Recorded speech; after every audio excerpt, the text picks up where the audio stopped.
Alright, so here, number 1. Okay. Find the volume of a regular hexahedron.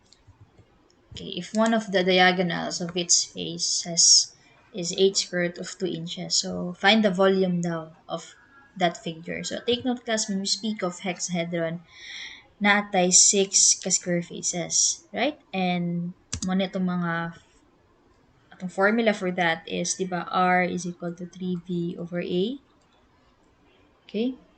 So, kaning area, masolve lang siya using katong akong giingon ganina, ma-derive lang. Kaning volume class, masolve nimo ni siya if, number 1, memorize niyo ang volume na formula. Or number 2, memorize ninyo ang radius of the inscribed sphere na formula. Pero, akong gipa-memorize to kay kaniman. So, assuming na wala mo kabalo sa formula of volume, nato tong approach karon sa solution. Okay? Okay. Ooh. Again, class, what is the volume? What is the radius of the inscribed sphere of a hexahedron? It's E over 2. Yeah, it's E over 2. Right. So, unsa pa ba given? Given is ang diagonal. So, ana, 8 square root of 2. Ito na yung mukha ganun eh. Para ma-imagine ninyo. So, kani, this is an edge. This is an edge. Right? Tapos, class, wala pa na to na-discuss, no? Pero kani mo na tong okay. Sige, how do we solve for the edge? Kani atong diagonal class, since kabalo ta sa diagonal, ma-solve na tong edge actually. And kailangan jud nato, importante jud na ma-solve nato ang edge, ang value ani atong E, para ma-solve nato ang volume. So kailangan jud mangita mo way to solve for the edge. And since given man ang diagonal, solve ra gyud siya. So unsaon man daw na siya, ma'am? Derive ninyo. So say for example, di ba edge pud na siya, edge pud ni siya. So kung mag-form ko og triangle diri mag-form ko og line diri say x ni siya. Right? Pythagorean theorem, 90 degrees man Pythagorean theorem dayon. So you have 8 square root of 2 squared equal to e squared plus x squared. Problema lang, ma'am, natay x. So, ang pag-solve si x, solve na po kag another triangle. Wait. Diri buo na po kag another triangle diri Okay? 190 degrees. So, unsa man ni siya? You have x squared e is equal to e squared plus e squared. Kuha lang ninyo. So, okay. So, wait lang, naputol ko for a while. Kaya na ko yung na-realize class. Okay? Wala na to nabasag klaro ang problem, no? Giingon dahil sa problem is this. Diagonal of the face. Sorry, my bad. Erase na to, ha? Mali atong figures. Ang iya din gihatag is ang diagonal sa imong face. Dili ang diagonal from this vertex to the other vertex. So that means to say lang class, kani na diagonal dayang pasabot. Kani isa man di ka face, kani day na diagonal yang pasabot. So may na nakita no before ta nag-solve yun. So you have here 8 square root of 2. Kasi natingala mo na putol kay gi-pause na ko ang pag-record kay murag nalibog ko, murag na-realize na ko medyo mali ang mag-ibuhat. So anyway, moving forward class, my bad, sorry kayo. Ine. So yeah, na-solve na to si E gihapon using katong Pythagorean theorem na gihapon class. You have 8 square root of 2. 90 degrees na, di ba? Mani atong triangle. You have 8 square root of 2 squared, E squared plus E squared. Tapos, kani square root of 2 manin ay squared man no. So, just square ninyo ang pika side, square root ninyo ang pika side class. You have 2e squared. Ganun 2e squared man kay e squared plus e squared man. Okay? Then basically, solve na ninyo si e. Solve na ninyo si e, ha? So, pila si e. Sige, solve na to. Square root of 2, 8. Solve na to si E-class. Wait lang. Gusto niyo yung calculator? Sige, pagpas ko calculate ha. Sige ka niyo. Gawas tag calculator para makita ninyo. 8 square root of 2. Kaning mga good class, pag i-simplify ninyo, 8 square root of 2. Tapos square root of 2. Naka-square root mo na siya. Yung naka-square na imong E. So, E na lang na siya dira. So, square root of 8 square root of 2 divided by square root of 2 na siya. So, 8 tayo ng answer na to. Okay? So, 8 na. Na naka-edge. So, unsa ba? Sige daw. Okay, so you have 3 V over A. So, pag i-rearrange natin niya class, may siyang V is equal to RA over 3. Volume man na itong kailangan. Ang R na to, muna yung formula. E over 2. A over 3. Nanatay E, okay na taan eh. However, di pa to okay sa tong A, sa area ba?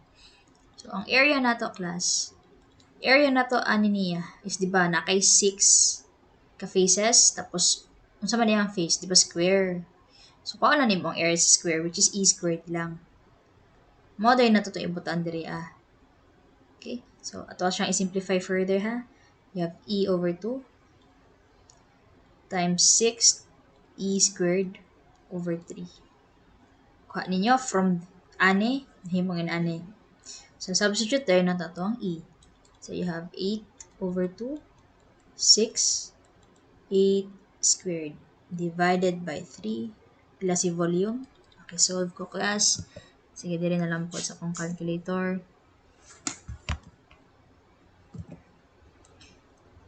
Asan naman to? 8 over 2 times 6 times 8 squared divided by 3, 512, 512. Butan niyo yung units ha, I believe strict yun ang mga college professors mga good. Sa akong pagka-remember, way back katong college student ako, malion yun na nila no if dili mo butang og units in the end or mali mo. So, pala ba units ani? Inches man daw. So, inch cube ninyo na ha. Ayaw mo kalimot. Kaya ginamali na siya as far as I can remember dati itong college pa ko. So, mana siya ang final answer. Okay, so, confusing pa ba? Sige, solve tag more sample problems para mas ma-enlighten po yun mo class. Okay, so number 2. You have here determine the total surface area of an icosahedron if the length of each edge is 10 centimeters. Alright, so we have here, this is the figure of an icosahedron, ha? And again, icosahedron has 20 triangle faces rather, sorry. So, yung ginapangita lang is the total surface area. Meaning to say lang, class, kuhaon lang doon mo ang area, ani isa ka triangle face na to, multiply by 20 faces, class mo na to ihang total surface area. Sige, so unsa ang gito pagkuha, di ba? Area na to. Kuhaon na to ang area of the equilateral triangle, multiply na to by 20 ka faces. Mo na to yang total surface area. Yang gingon sa problem class, ang kada edge man daw is 10. Equilateral triangle ni siya eh, di ba? So unsay formula of an equilateral triangle? Square root of 3 over 4 e squared. E is 10. So that's square root of 3 over 4. 10 squared. So pila na siya, ma'am? Sige. Compute na to. You have square root of 3 over 4. 10 squared. That's 25 square root of 3. Then, to get the total surface area, let's TSA na siya. TSA, to get the total surface area, 20 ka faces, multiply lang mo adin 25 ka square root of 3. Muna to ihan total surface area, so pila na siya. Times 20. The total surface area is 866.03. 866.03 play units, ma'am. Centimeters man na siya. Area man ni siya, so squared. Okay, and that's it lang. Very simple lang. Okay, so last sample problem before we move to the next topic. You have here, find the radius of the inscribed sphere in an octahedron with total surface area of 50 square root of 3 centimeters squared. Take note, class, octahedron has 8 triangle faces. Okay, and ang radius of the inscribed sphere is 3. No. Pwede na ninyo. Assuming the, ganun inanim man eh. Di ba, gipa-assume man ako sa inyo ha, class, na i-memorize ninyo ang radius of the inscribed sphere. So, say formula ato, r is equal to 1 over square root of 6e. Kani siya, pwede good din siya ninyo i-memorize. Pwede good hapon eh. If you know the, kaning area, masolve naman na siya. Actually, given siya. If kabalo mo sa volume na formula, masolve niyo ang radius of the inscribed sphere. Pero di ba ako, karon lang hanin nag-discuss ta. Everything is up to you na yun na pag kamunay nag-study. Pero, kato akong i-discuss ganina, di ba, ang radius of the inscribed sphere, magiging akong ipamemorize. Kani ba? Balik tabi. Ay, asa naman to?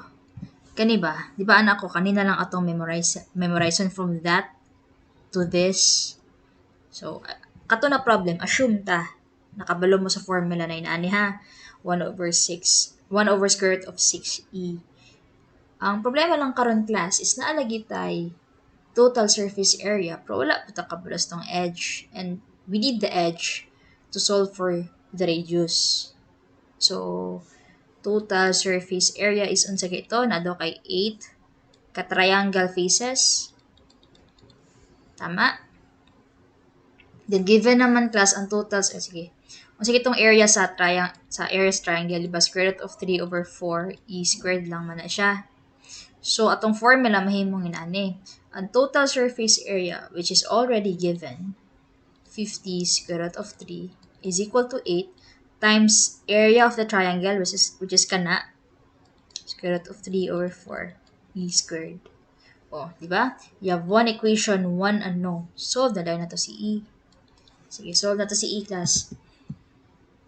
You have 50 square root of 3, 8 times square root of 3 over 4. Take the square root of that. That's 5. So, edge na to is 5. So, assuming nakabalo ta sa formula na r is equal to 1 over square root of 6e, assuming na nakamemorize mo ana, substitute tayo niyo ang 5. So, divided by square root of 6. The answer is pila? 2.02. 2.04. Radius is 2.04 units, class. Centimeters man na siya. Radius lang man so centimeters lang na siya. And that's it for polyhedrons.